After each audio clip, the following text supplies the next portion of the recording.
Assalamu alaikum wa rahmatullahi wa barakatuh. Barkanmu da warhaka. Barkanmu da kasancewa a cikin wannan channel din. Da fatan kowa yana cikin ƙoshin lafiya. A yau zan muku bayani ne akan wani application mai suna WHATS. Wannan application da kuke gani zai ba ku damakin yin abubuwa da yawa. Kaɗan daga cikin damar ne zai ba ku damar ku kutse zuwa WhatsApp na wani ba tare da wancan ɗin ya sani ba. Sannan kuma za ku iya kallon saƙonninsa da ake turo masa. Za ku iya tura saƙo a cikin WhatsApp na mutum, sannan kuma za ku iya har ma ku canza masa profile da kuma ƙarin wasu abubuwa. Ba tare da na cika ku da surutu ba, za mu shiga cikin wannan application ɗin kai tsaye. Da farko kuna buƙatan ku je ku yi downloading wannan application ɗin a Play Store. Kuna zuwa Play Store, abinda za ku yi sashen shine WhatsApp. Gashi nan dai da shike na riga da na yi sacin nashi, gashi nan yana history na. Kawai abinda nake buƙata zan taɓa kan shi ne. Yanzu gashi na taɓa ya kawo ni. Ba na farko za ku taɓa ba, sannan ba na biyu ba, ba na uku ba. Na huɗun nan WhatsApp. Kuna taɓa wannan kan application ɗin sai ku taɓa install. Kuna taɓa installing wannan application ɗin, yana gama installing sannan sai ku taɓa open. Bara mu jira ya gama buɗewa. So gashi kun gani wannan application ɗin ya buɗe. Zai ba ku damakin yin abubuwa da yawa. Kamin mu dawo kan bayani na farko, bara mu yi bayanin sauran a taƙaice.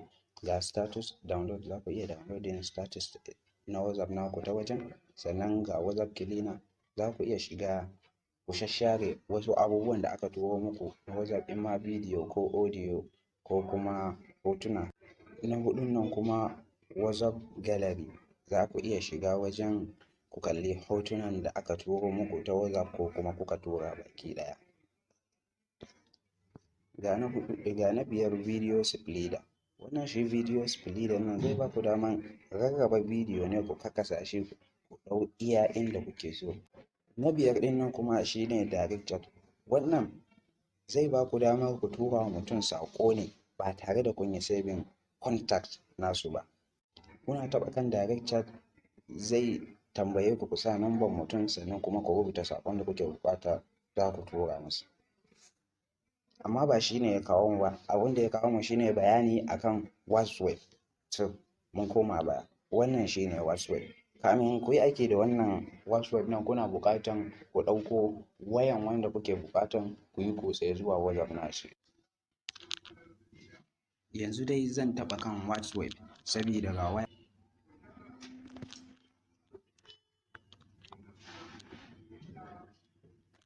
Kun ga yanzu ga inda ya kawo mu, ya gama generating barcode.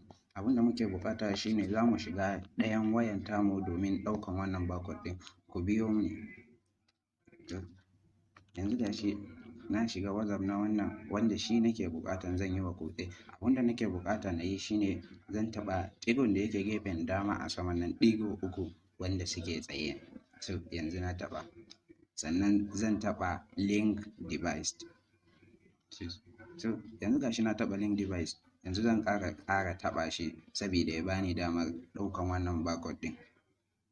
So yanzu zan yi OK. Yanzu gashi haka zan ɗauki wannan barcode da yake kan ɗayan wayan. Kun ga gashi na ɗauka. Gashi yanzu ya yi connecting. Yanzu duk abun da yake yi wannan WhatsApp ɗin yake yi. Ni ina da dama na gani. Kun gani gashi nan yana cikin group Opera Cyber Series. Kun gani gashi nan anan yana cikin group Legends waye. Kuma ina da daman yanzu na buɗe na tura saƙo a ciki. Bari in baku example. Yanzu ga wannan group ɗin na shiga kuma ba tare da ya sani ba zan iya tura saƙo a ciki. Yanzu gashi na sa hello.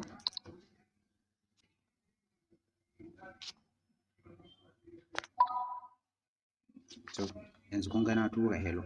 So abun mamakin shine kun ga ɗayan wayan, kun ga message ya shiga, kawai sai dai kalla an tura saƙo kuma ya ga saƙon cewa shi ne ya tura. Sannan kuma za ku iya goge saƙo da aka tura masa, za ku iya cire shi a group, za ku iya duk abun da kuka ga dama. Za ku iya ganin status nasa. Yanzu bara mu shiga status nashi. Kun gani yanzu na shiga kuma anan za ku ga in kuka duba za ku ga duk status ɗin ɗaya ne. Yanzu bara mu buɗe status ɗaya. Kun gani komi iri ɗaya ne, sannan kuma bai san cewa da na shiga ba. Kuma za ku iya ganin contacts na mutum wanda kuka yi connecting da shi, wato nambobin da ya yi saving duk a WhatsApp nashi, ku tura musu sako. Kun gani ga alamun message a nan wanda ya zagaye da green yanzu in na taɓa haka dukkanin nambobinsa da ya yi saving ga nan kuna gani. So yanzu bara in shiga a nan gashi nan yana saman wajen ɗigo nan alaman tura sako. Idan kun taɓa yanzu gashi kun ga ya kawo ni wajen, in kuka duba za ku kalla gashi nan sunayen duka iri ɗaya, Abba Tela, Abubakar B Suleiman, Abdulrazak, gashi nan dai duka kun gani duk sun tafi ɗaya. Kuna da damar kuma ku canza wa mutum profile nashi. Yanzu wannan ɗigo na gefen nan guda uku idan muka taɓa haka ga settings, in muka taɓa settings yanzu ga profile na mutum za mu iya shiga. Idan kuka duba in na shiga profile nashi na gefen nan za ku kalla duk iri ɗaya ne. Zan iya canza hoton kai amma ba canza hoton nake bukata ba. Zan iya canza sunan, zan iya canza write up nashi duka baki ɗaya.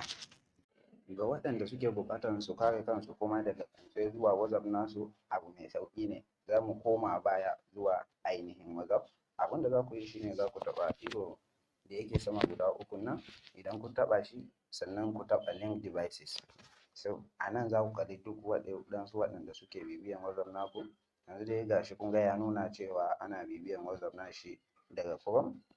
So yanzu idan ya taɓa kai yana da dama yanzu yana logout haka shikenan ya kare kanshi daga kutsen da ni nake masa. Duka a nan muka kawo ƙarshen wannan shirin. Ma'assalam, sai ku biyo mu a shiri na gaba don ku kalli wani application mai ban mamaki wanda za ku iya ɗauko dukkanin wasu applications wanda za a ce muku sai da kuɗi za ku ɗauko shi a Play Store ko kuma a wajen. Wancan application ɗin za ku iya ɗauko ko ma wani application ne ba tare da kun biya ko silen ku ba.